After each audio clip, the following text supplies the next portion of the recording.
Hi everyone, welcome back to my YouTube channel. वैसे बहुत delay हो गया है लेक्चर्स में, बट अब वीडियोस जो हैं वो कंटिन्यूसली आएंगी। तो लास्ट लेक्चर में हमने पढ़ा था कि हम कोई एलिमेंट का हमें मास दे रखा है, तो उसका मास से हमने इलेक्ट्रॉन, प्रोटॉन एंड न्यूट्रॉन को कैसे निकालना है। ठीक है, तो आज हम उससे उल्टा करेंगे। मतलब हमें इलेक्ट्रॉन्स या प्रोटॉन्स या फिर न्यूट्रॉन्स हमें नंबर दिया होगा and we have to calculate the mass. किस तरह का हम एक क्वेश्चन करके देख लेते हैं कि किस तरह के क्वेश्चन जो हैं वो बन सकते हैं।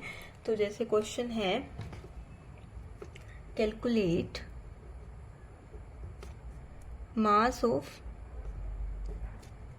CO gas containing, here we have given number of electron, that is 20 Na electrons। ठीक है, हमें 20 Na इलेक्ट्रॉन्स हमें दे रखे हैं और वहां से हमने मास बताना है कि CO का कितना मास है। तो इस तरह के क्वेश्चंस बहुत बनते हैं और कई बार हमें दिमाग नहीं चल पाता है कि किस तरह से हम क्वेश्चंस को करें। तो हम, जैसे कि मैं पहले से कह रही आ रही हूँ कि 20 Na का मतलब है 20 मोल्स इलेक्ट्रॉन। ओके, तो हम क्या करेंगे, हम सबसे पहले 1 मोल के लिए निकालना सीखेंगे। 1 मोल दैट इज, अगर हम बात करें 1 CO मोलिक्यूल है तो उसमें कितने इलेक्ट्रॉन्स होते हैं, 14 इलेक्ट्रॉन्स प्रेजेंट होते हैं। हम इसको उल्टा लिख के चलते हैं, ठीक है, तब हमें आसान रहेगा कि 14 इलेक्ट्रॉन्स प्रेजेंट हैं किसमें, 1 CO मोलिक्यूल में। ठीक है, तो अगर हम 1 मोल CO बोले तो उसमें कितने मोल इलेक्ट्रॉन होंगे, तो मतलब हमारे पास होंगे 1 मोल CO अगर हमने लिखा है, इसमें कितने इलेक्ट्रॉन्स होने वाले हैं, दैट इज 14 मोल इलेक्ट्रॉन्स। ये मैंने पीछे कराया हुआ है कि किस तरह से हम, वो आप पीछे जाके लेक्चर्स में देख सकते हो। ठीक है, अब हमें गिवन है 20 मोल इलेक्ट्रॉन्स, तो हमें 20 मोल इलेक्ट्रॉन्स का निकालना है। ठीक है, तो हम जस्ट क्या करेंगे, सॉरी इसको यहाँ लिखना था, 20 मोल इलेक्ट्रॉन्स हमें गिवन है।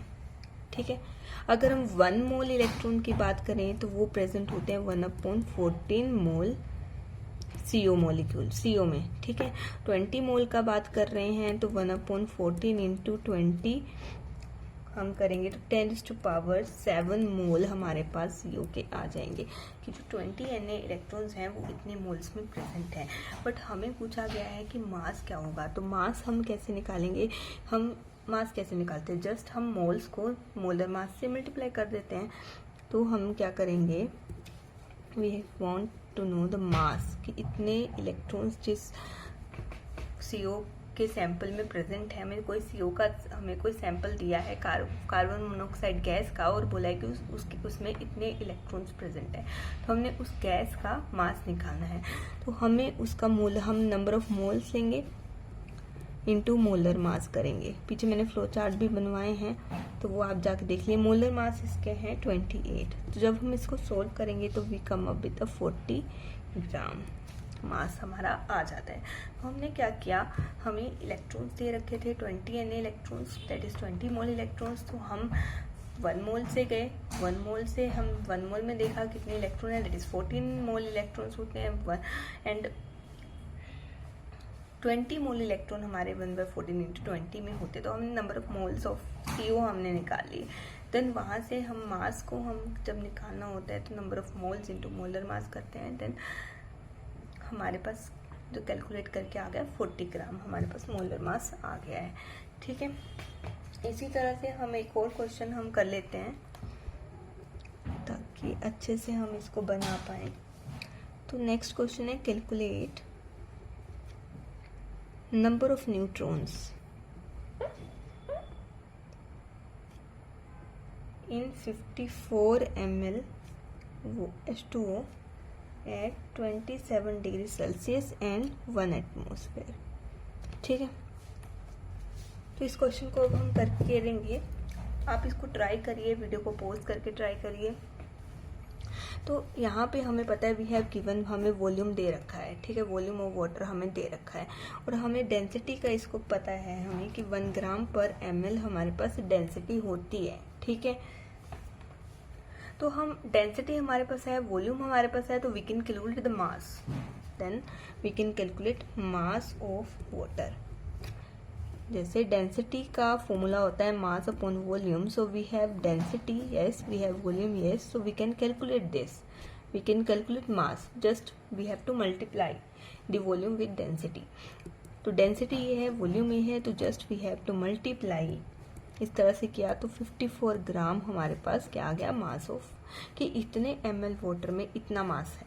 ठीक है, बड़े आराम से आ गया। अब हम क्या करेंगे, नंबर ऑफ मोल्स हम निकालेंगे। नंबर ऑफ मोल्स क्या होता है, given mass over molar mass. Molar mass 18 gram होता है। जब हम इसको कैलकुलेट करेंगे तो we come up with the 3 moles, हमारे पास 3 मोल आ जाते हैं। ठीक है, 3 मोल हमारे पास आ गए। अब हम क्या करेंगे कि 1 मोल से ही चलेंगे हमेशा, कि 1 मोल वाटर में कितने न्यूट्रॉन्स होते हैं। हाइड्रोजन में तो कोई न्यूट्रॉन होता नहीं है। ठीक है, हाइड्रोजन कंटेन नो न्यूट्रॉन, क्योंकि यहाँ पे हम H यूज़ कर रहे हैं, प्रोटीन यूज़ कर रहे हैं, आइसोटोप ऑफ हाइड्रोजन। वैसे 3 आइसोटोप्स होते हैं,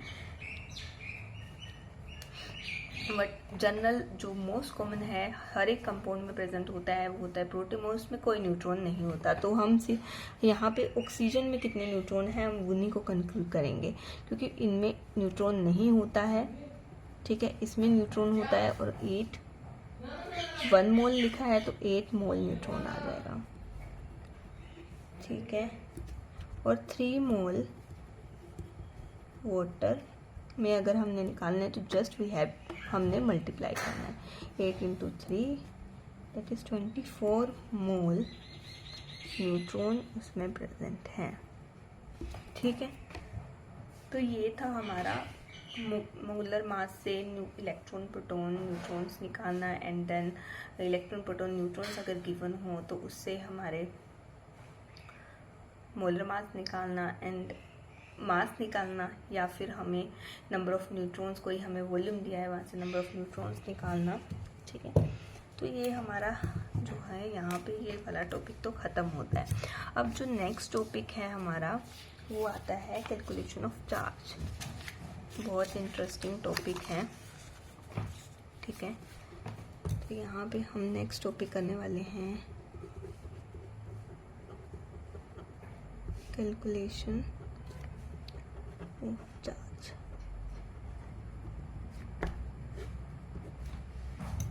जैसे हमारे पास चार्ज स्पीसीज होती हैं, जैसे O2 नेगेटिव हो गया, N3 नेगेटिव हो गया, Mg2 पॉजिटिव हो गया, Al3 positive, and so on. बहुत सी हैं। ठीक है, हम कॉमन लिख लेते हैं। तो अगर मैं बोलूँ कि एल्यूमिनियम, इस पे कितना चार्ज है, इसमें चार्ज कितना है। ठीक है, तो हम बोलेंगे, चार्ज की बात करें तो हम बोलेंगे 3 इलेक्ट्रॉन्स के बराबर चार्ज है। ठीक है, charge is equal to 3 electron, क्योंकि 3 इलेक्ट्रॉन निकले हैं तो हम बोलेंगे कि 3 इलेक्ट्रॉन के बराबर इसके ऊपर चार्ज है। ठीक है, अगर हमें मैग्नीट्यूड में बताना है तो जस्ट हम इसको इलेक्ट्रॉन के चार्ज से मल्टीप्लाई कर देंगे, तो हमारे पास हम पूरी वैल्यू आ जाएगी। लेकिन हम यहाँ पे प्लस माइनस कोई चार्ज, मतलब साइन की बात नहीं कर रहे, we are discussing about magnitude of charge. ठीक है, मैग्नीट्यूड ऑफ चार्ज। ठीक, मैं छोटी छोटी वीडियोस ही बनाऊंगी ताकि कंसेप्ट जो है 1-2 कंसेप्ट दिन में हों, लेकिन अच्छे से हों। ठीक है, दैट्स वाई। और कई बार क्या होता है कि कुछ एक कंसेप्ट समझ नहीं आता और पूरी 1 घंटे की वीडियो होती है तो वो मिलता नहीं है वो कंसेप्ट, तो मेरी छोटी छोटी वीडियोस ही होंगी। तो यहाँ पे हम मैग्नीट्यूड ऑफ चार्ज की बात कर रहे हैं। अब हमारे पास क्वेश्चन आता है, नेक्स्ट क्वेश्चन कर लेते हैं एक। यहाँ पे हमें पता चल गया कि अगर O2 नेगेटिव की बात करें कि इसके ऊपर कितना चार्ज है, तो हम बोलेंगे 2 इलेक्ट्रॉन 2e के बराबर चार्ज है। N3 नेगेटिव पे दैट इज 3e के बराबर चार्ज है। Mg2 पॉजिटिव पे 2e के बराबर चार्ज है। ठीक है, हम यहाँ पे साइन की बात नहीं कर रहे, we are not discussing about sign. तो हमारे पास क्वेश्चन है, देखिए, calculate the charge on 9.5 gram PO4 3 negative. इतना हमें इतना ये आयन दिया हुआ है 9.5 ग्राम गिवन मास हमें दिया है, ठीक है। और जब हम इस आयन का मोलर मास निकालते हैं तो वो आ जाता है 95 ग्राम, ठीक है। तो सबसे पहला हमारा काम है कि जो गिवन मास दिख रहा है, मोलर मास हमारे पास पता है, हमने कैलकुलेट कर लिया है, तो हम नंबर ऑफ मोल से निकालेंगे, that is given mass over molar मास। तो ये 0.1 मोल PO4 3 नेगेटिव, ये हमने सबसे पहले कर लिया, ठीक है। अब हमारे पास हम मोल को Na में भी लिख सकते हैं, 0.1 Na PO4 3 नेगेटिव, तो पीछे करा चुकी हूँ मैं, ठीक है। अगर 1 PO4 3 नेगेटिव में 3E के बराबर चार्ज है, ठीक है, तो 0.1 Na में किसके बराबर, इंटू 3 इलेक्ट्रॉन कर लेंगे, ठीक है, तभी बराबर होगा। अगर 1 PO4 में, तो 1 Na में कितना होगा, Na इंटू 3 इलेक्ट्रॉन्स, ठीक है। तो 0.1 Na में क्या है, तो हम इसको मल्टीप्लाई कर देंगे इस तरह से, तो वी कम अप विद, हम अगर इसको सोल्व करेंगे तो हमारे पास आएगा 0.3 इलेक्ट्रॉन Na, तो ये हमारे पास वैल्यू आ जाएगी। अगर इस तरह से लिखना है, एक ऑप्शन में इस तरह से है, या इतना सोल्व करोगे तब भी ठीक है। अगर आपने वैल्यू बतानी है तो जस्ट आप इनकी वैल्यू पुट कर दीजिए। Na की वैल्यू 6.023 इंटू 10⁻23, ठीक है। जब आप इस पूरी वैल्यू को सोल्व करेंगे देन आपके पास जो रिजल्टेंट वैल्यू आएगी वो इसका आंसर बन जाएगी। वैसे you can calculate up to here, वो डिपेंड करता है कि MCQ में या क्वेश्चन में कितना पूछा हुआ है, ठीक है। अब हमारे पास कुछ एक टर्म्स हैं, टर्म्स इन द सेंस कुछ एक टर्म जैसे मोल फ्रैक्शन, मास फ्रैक्शन, ठीक है, मिक्सचर के लिए। ये मैं इसलिए बता रही हूँ क्योंकि ये यूज़ होंगी आगे चल के। कुछ टर्म्स आगे भी हम एक्सप्लेन करेंगे, लेकिन सबसे पहले इनको हम थोड़ा सा एक्सप्लेन कर लेते हैं। मोल फ्रैक्शन, ठीक है, या फिर and mass fraction for a mixture. Mixture दिया होगा, ये मैं इसलिए बता रही हूँ क्योंकि इससे अगले जो टॉपिक है जो हम करने वाले हैं उसमें ये टर्म्स यूज होंगी, ठीक है। तो यहाँ पे हम मिक्सचर की बात कर रहे हैं। आप ले लो कोई 2 सब्सटेंसेस है, वी हैव 2 सब्सटेंसेस, ठीक है। मिक्सचर में एक को नाम दे दिया A, एक को B। अगर हम मास की बात करें, हमें उसका मास पता है, गिवन मास WA है, इसका WV है। अगर हम मोल्स की बात करें, ठीक है, तो इसके Na है, NB है, हमें ये इतना पता है, ठीक है। अब हमें बोला गया what is the mass percent of a, क्या है मास परसेंट ऑफ ए निकालो। तो कैसे निकालोगे, हमारे पास ये है, मास इस दोनों के हैं, तो हम क्या करेंगे, मास ऑफ ए जिसका निकालना है ओवर टोटल मास इंटू 100, ठीक है। तो ये हमारे पास आ गया मास परसेंट ऑफ ए, जहाँ पे WT किसके इक्वल है, WA प्लस WV, ठीक है, बिल्कुल बात सही। अब ऐसे ही मास परसेंट ऑफ V हम निकालेंगे, तो हम उसको ऊपर लिख लेंगे और नीचे टोटल मास लिख देंगे, सेम एज इट इज, ठीक है। हम इस तरह से हम इसको कर रहे हैं। अब हमारे पास आ रहा है दूसरा, आता है मोल परसेंट, ठीक है। अब हमें पूछा मोल परसेंट ऑफ ए निकालो, ठीक है। तो हम क्या करें, मोल्स हमें पता है, तो जिसका हमने निकालना है उसको हम ऊपर लिखेंगे। जैसे ए का निकालना है तो ए को नीचे ऊपर लिखेंगे, नीचे टोटल मोल्स लिख देंगे, Na प्लस NB इंटू 100 कर देंगे, ठीक है। ऐसे ही बी का हम करेंगे, मोल परसेंट ऑफ बी, तो कुछ नहीं है, हम बी को ऊपर लिख देंगे और टोटल मोल्स हम लिख देंगे और इंटू 100 कर देंगे, ठीक है। एक और टर्म है, वो है मोल फ्रैक्शन। इसको जब हम कंसंट्रेशन टर्म्स पढ़ेंगे, ठीक है, तब भी हम इसको डिफाइन करेंगे, अच्छे से इसको पढ़ेंगे। यहाँ पे हम थोड़ा सा इसका इंट्रो देख लेते हैं कि मोल फ्रैक्शन, थोड़ा फॉर्मूला देख लेते हैं कि मोल फ्रैक्शन है क्या। जैसे मैं बोला मोल फ्रैक्शन ऑफ ए,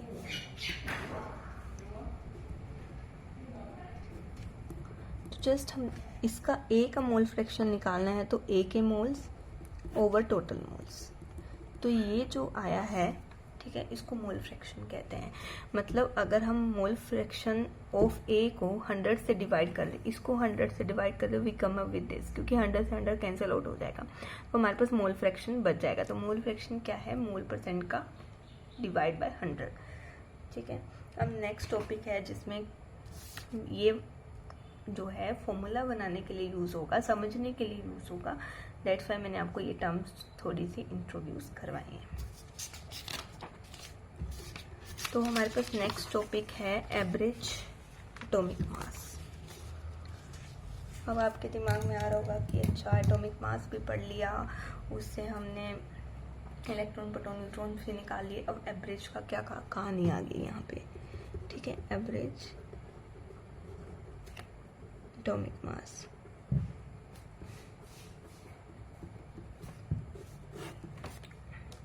तो ऐसे कई एलिमेंट्स हैं जो आइसोटोपिक फॉर्म में एग्जिस्ट करते हैं,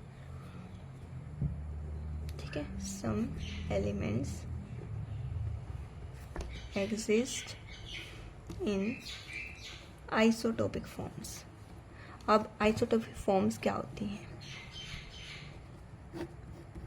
जिनका same having same atomic number but different mass number. Atomic number तो सेम होगा लेकिन मास नंबर डिफरेंट होगा। अब उनके एग्जांपल्स देखो, स्टार्टिंग में तो आप बोलोगे कि आपको टफ लग रहा है क्योंकि हर चीज़ को एक बार याद करना पड़ता है, देखना पड़ता है, समझना पड़ता है कि किस तरह से करना है, ठीक है। अब आप बोलोगे अच्छा आइसोटोपिक टर्म्स हैं तो आपको ऐसे बैठे बैठाए समझ आ जाए, तो नहीं, आपको एक बार देखना पड़ेगा कि कौन से एलिमेंट की कितनी आइसोटोपिक टर्म्स हैं और क्या क्या हैं, ठीक है। अब कुछ एक एग्जांपल्स आप जो हैं वो देख लीजिए। जैसे सबसे पहला एग्जांपल है कार्बन। कार्बन के 3 हैं, कार्बन 12, कार्बन 613, कार्बन 614। अब आप देख सकते हो कि यहाँ पे एटॉमिक नंबर सेम है 666, बट मास नंबर में डिफरेंस आ रहा है 1 का, ठीक है। तो यही आइसोटोपिक फॉर्म्स होती हैं। अगर हम इनकी परसेंटेज अबंडेंस की बात करें, ठीक है, कि कितनी कितनी इनकी अबंडेंस है, तो ये 99.1% ये सबसे ज़्यादा होता है, ठीक है। ये 0.05% ये सबसे कम होता है, बीच में आता है 0.85%, ठीक है। ऐसे ही आपके पास क्लोरीन के हैं, ठीक है। क्लोरीन 17,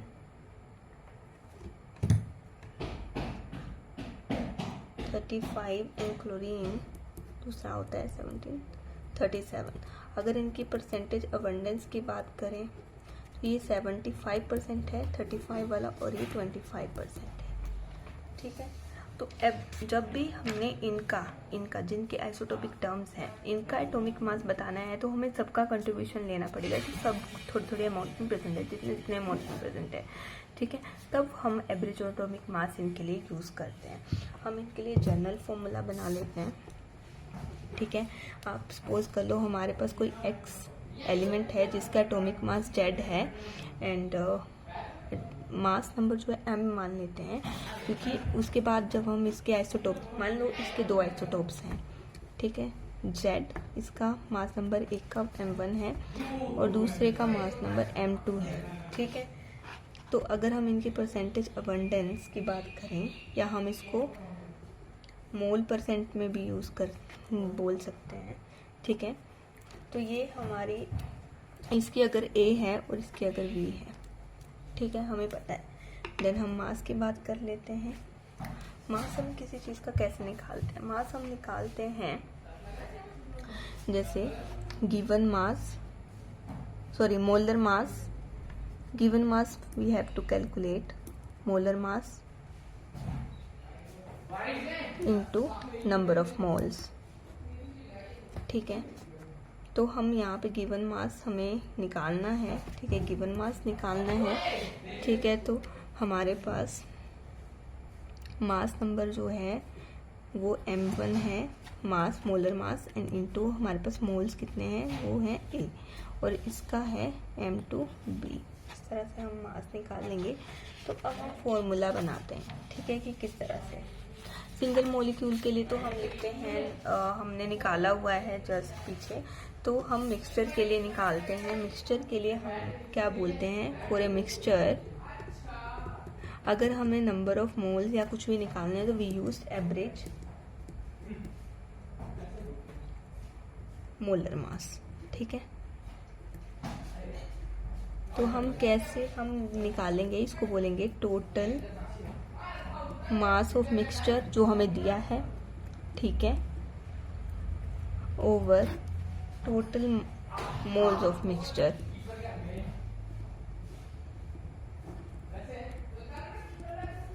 ठीक है।